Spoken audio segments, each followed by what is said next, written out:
How's it going, guys? Welcome back to my channel. If you haven't noticed already, the video you just saw was entirely shot on the iPhone 11 Pro Max using the DJI Osmo Mobile 3 gimbal. If you want to know how to create cinematic smartphone gimbal movements, well, this video is all about it. I just recently upgraded my iPhone X to the iPhone 11 Pro Max, which wanted me to test it out immediately. So last week, my friends and I planned a trip to the Paxmal Monument, which is located high above the Lake Wallen in Switzerland. We were very lucky with the weather. The sun was shining, we had lots of snow, which made the scenery look even better.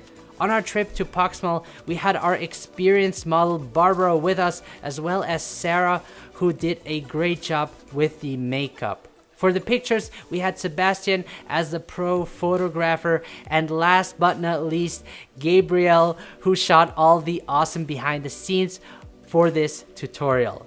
Thank you so much, Gabriel, once again for helping out. So when filming with your smartphone, I find it very useful to use a gimbal to get those smooth cinematic shots.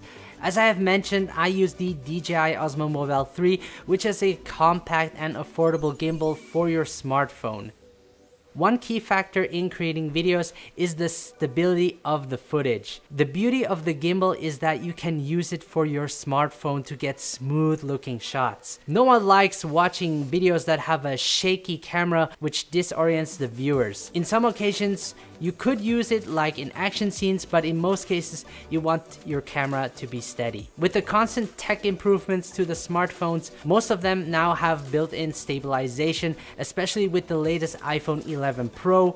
With the wide-angle lens, it does a great job in stabilizing the video. But there are still certain limits to shooting handheld. With a gimbal, you have the possibility to capture more advanced shots that will make your videos look more impactful. Since you can fold down the gimbal, you can take it everywhere with you, and it isn't heavy at all to carry around. Using just an iPhone and a gimbal made my life so much easier. Gabriel, who used the Ronin S with the Sony a7 III attached with the zoom lens, had a lot of weight to carry.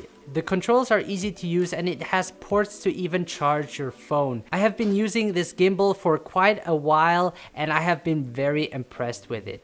As a matter of fact, it has now become a part of my go-to piece gear that I carry with me for traveling. Alright, enough said, let's hop into the video and see what type of gimbal moves we can create to capture some cinematic footage with the iPhone 11 Pro Max using the gimbal. Before we get into the gimbal moves, in order to get the best results for your smooth camera movements, is having your knees slightly bent and walk heel to toe, letting your foot roll. This way you will avoid wavy bumps in your shots. So our first move is the push-in shot. This is quite simple. You just move closer to your subject to give it more emphasis. Same goes for the pull-out shot. You just move away from your subject to reveal the location. Next, we have the parallax. Parallax separates your subject from the background and gives it a twisting effect. If you zoom in post-production, it will let the background even move faster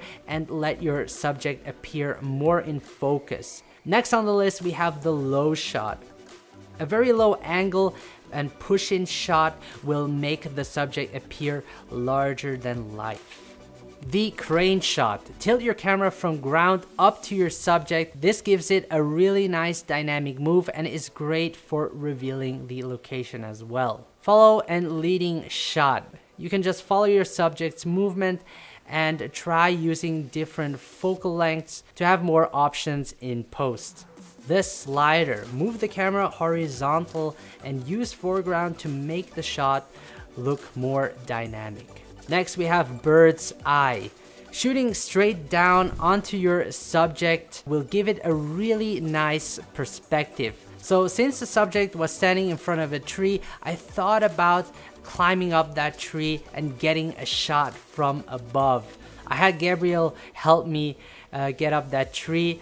The only problem I had is getting back down. I asked my friends to help me out, but they just left me Alright guys, so these are a few examples of gimbal moves you can do to level up your video skills. If you plan on shooting a lot of videos with your smartphone and want to get more out of it, then I highly recommend getting the DJI Osmo Mobile 3.